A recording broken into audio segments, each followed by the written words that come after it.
ගොඩ දෙනෙක් මගෙන් ඉල්ලලා තිබුණා රෙස්ටොරන්ට් එකේ වගේම චීස් කොත්තු හදාගන්න විදිය. ඔන්න අද මම ඔයාලට අරගෙන ඇවිල්ලා තිනවා චීස් කොත්තු ගෙදරදීම ලේසියෙන්ම හදාගන්න විදිය. මුලින්ම අපි තාච්චිය රත් වුණාට පස්සේ තෙල් ස්වල්පයක් එකතු කරගන්නවා. ඒකට මම එකතු කරගන්නවා ඉඟුරු සුදුරුණු පේස්ට් එක.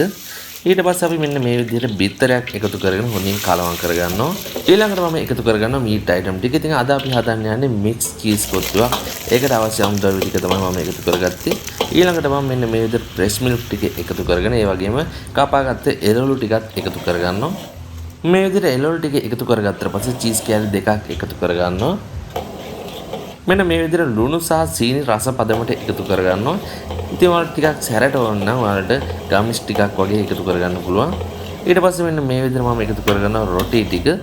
රොටි ටික එකතු කරගත්තා පස්සේ හොඳින් තැම්බෙනතුරු මෙන්න මේ වගේ කලවම් කරගන්න ඕනේ.